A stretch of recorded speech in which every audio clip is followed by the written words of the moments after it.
The panel recommended compensations to be paid to victims totaling 190 million.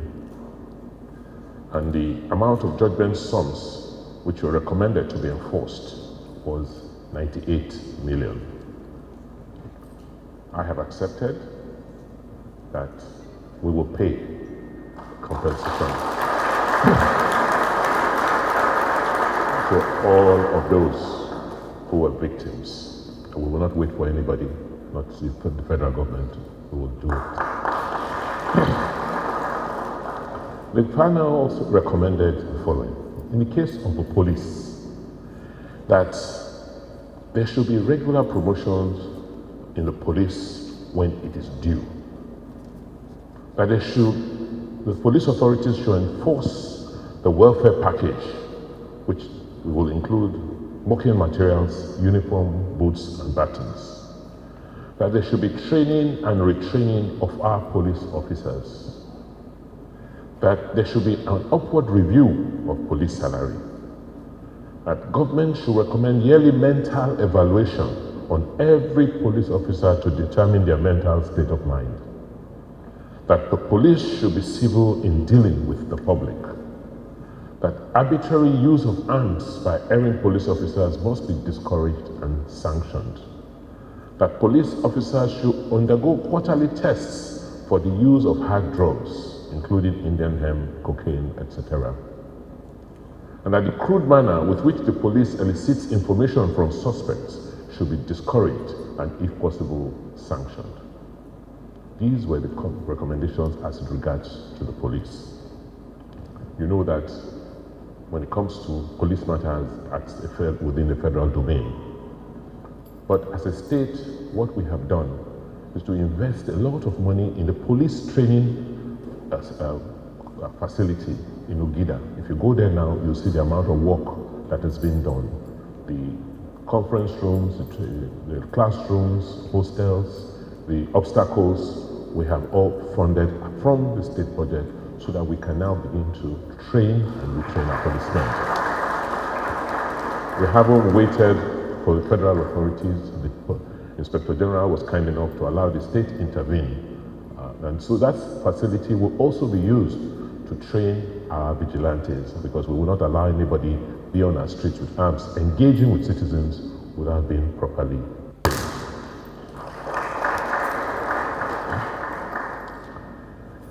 As for the youths, the panel recommended the following. Encouraging entrepreneurship among youths in the areas of agriculture, solar-related activities like installation of solar panels, ICT, etc.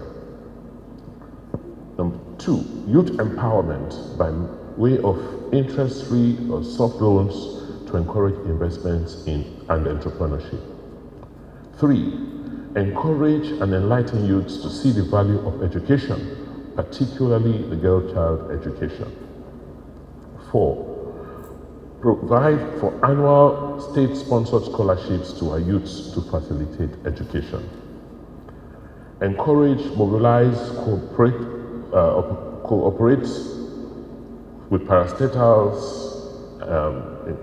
cooperate with telecoms companies, all companies, to provide annual scholarships for youths to encourage more education for our youths.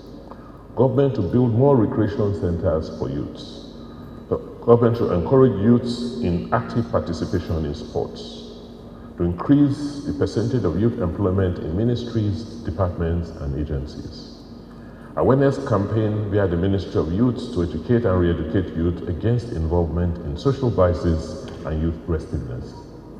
Government should and must show capacity in handling the menace of cultism currently ravaging the society and destroying social norms and values.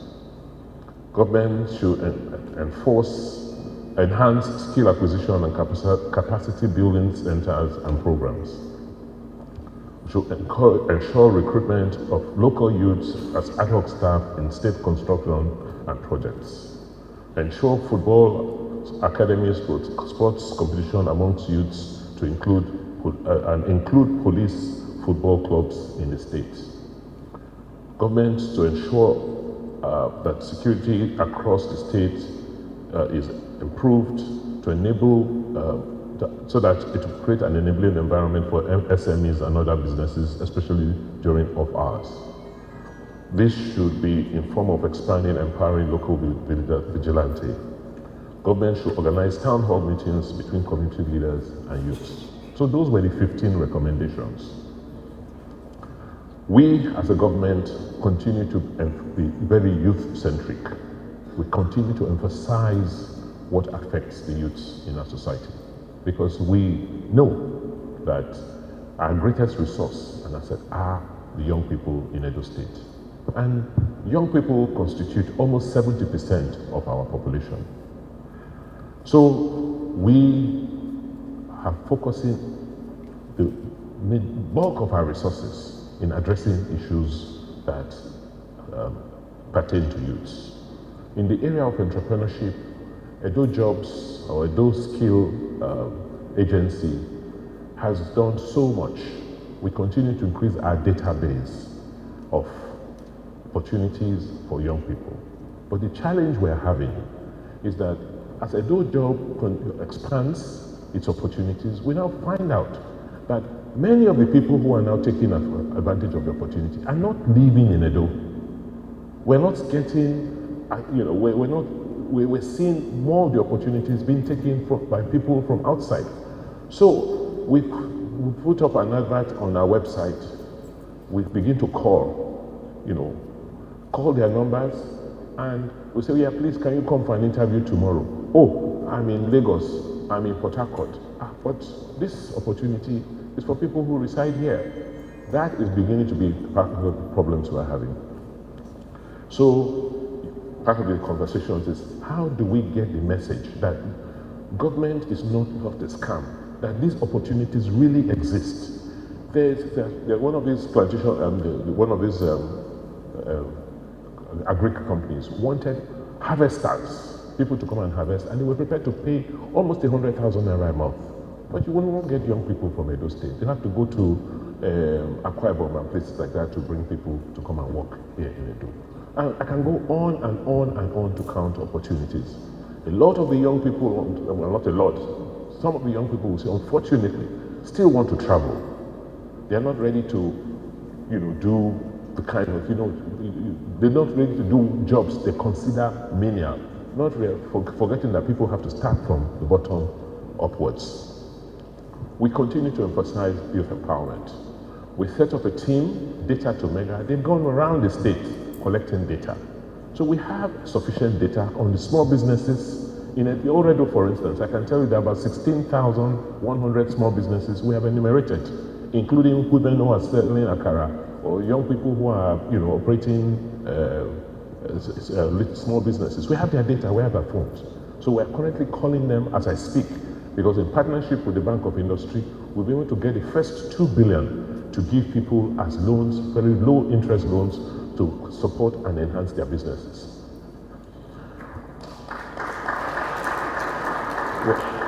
Under Edo Jobs, we're also emphasizing apprenticeship, because if you have not learned a job, how can you do your own? If you have not worked under somebody, how can you do your own? You just can't say, I will go and set up. Yes, they will not pay you well as an apprentice, but at least you have the opportunity to learn a trade. So we're also encouraging the people we're giving money to, with people that are supported, to also look for young people and train them as to work, to hire them so that they can be apprentices under them. The Commissioner for Education has been appointed. You know her. She did quite a lot to transform our basic education system, Edo Best. The world continues to applaud what we have done with basic education. We're now extending that. We have now handed over JSS 1 to 3 back to SUBEM, because basic education is from primary 1 to JSS 3. So what we have done with the primary 1 to 6 pupils, we're doing the same with JSS. We're also emphasizing that more practical training at the JSS level, because not everybody may continue beyond basic education. But our goal is that by the time you are 15 years in Edo, you must have a skill and interest. And we want to encourage people to go in at that stage, even if it is barbing, it is cooking, whatever it is, have handwork. That shouldn't stop you from furthering your education. We're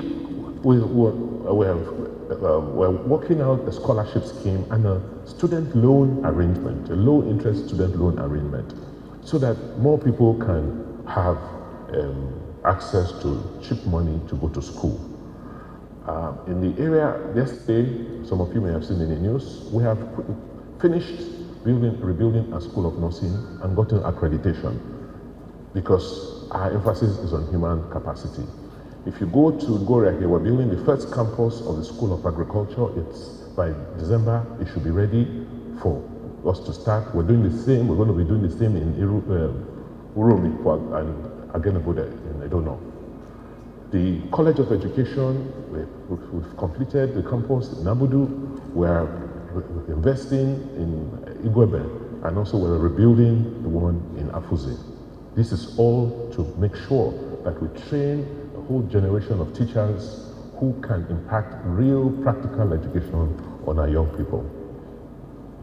We will, as a government, continue to build more recreation centers. You see, we started with a mini stadia, and in the last couple of months, I've been undertaking some acquisitions of land. Some people have criticized it in the media that, oh, I'm taking people's land, but we're compensating them because we just found out that there are no open spaces anymore, you know.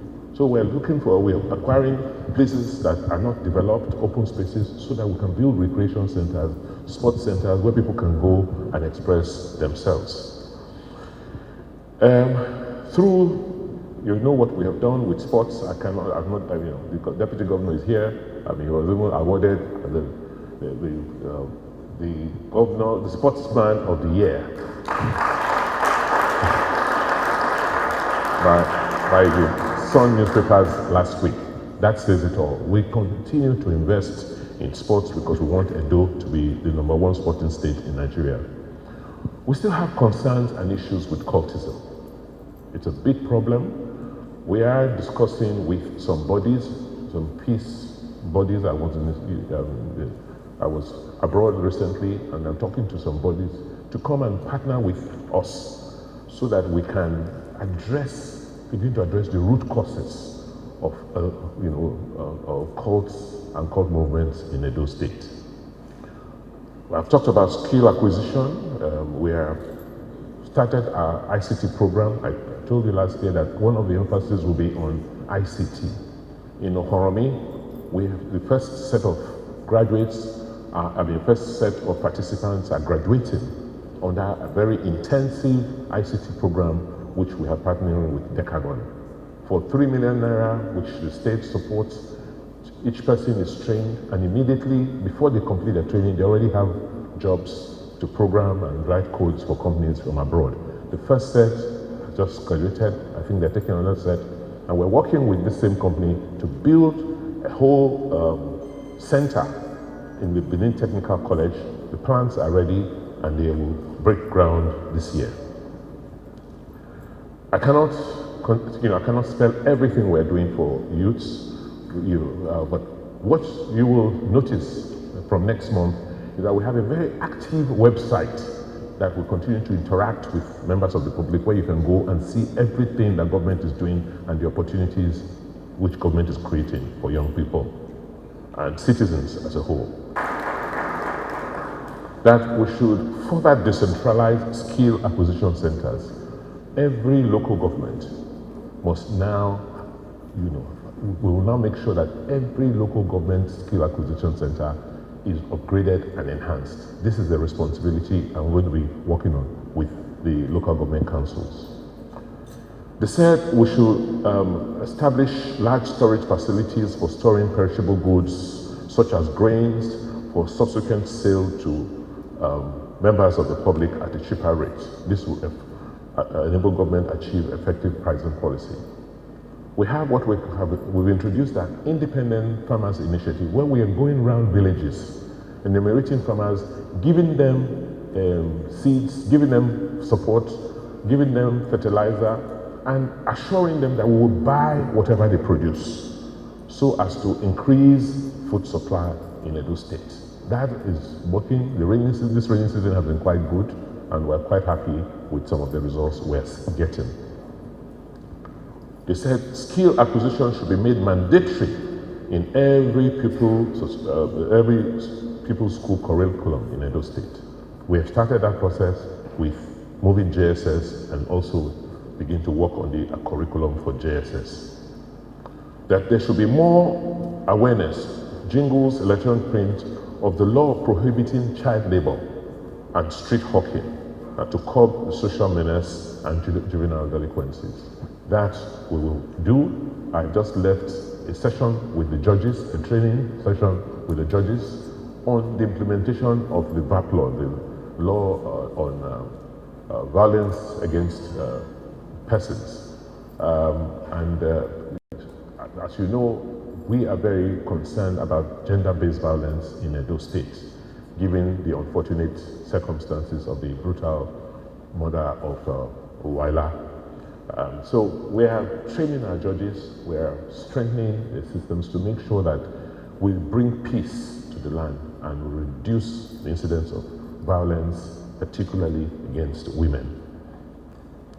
The public should be more civil in their relations with the police and other security agencies. We are strengthening our magistracy, the magistrate courts. We're building a lot more magistrate courts. We're enhancing the conditions of our magistrates so that they can have very speedy dispensation of justice. And once people err, they will quickly be arraigned and prosecuted.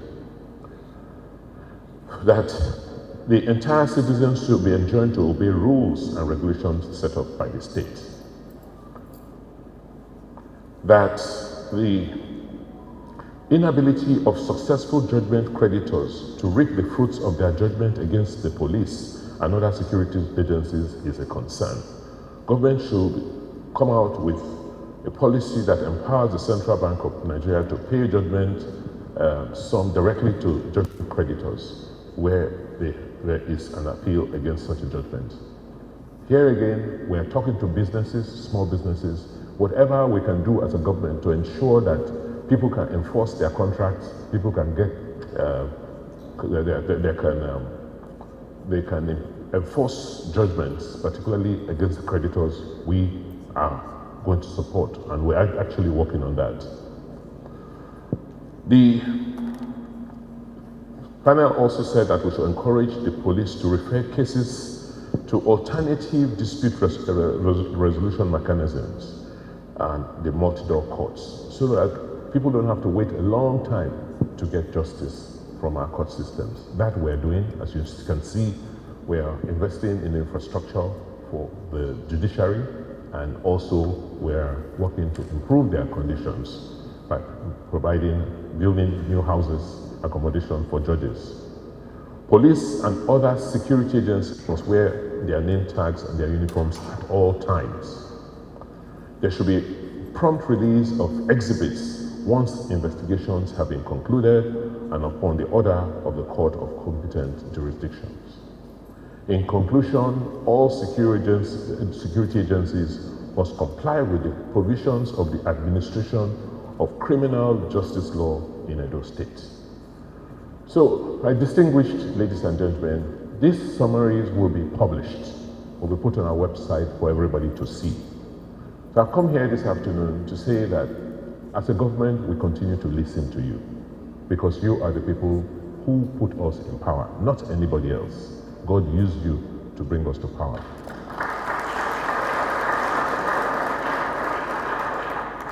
And we will continue to be proactive and make sure that we take steps and measures promptly so that never again in our history should we have the sad incident of the EndSARS protests which we witnessed last year. Thank you very much for coming. Thanks for checking out SYMFONI on YouTube. Please be sure to subscribe and like our videos for updates.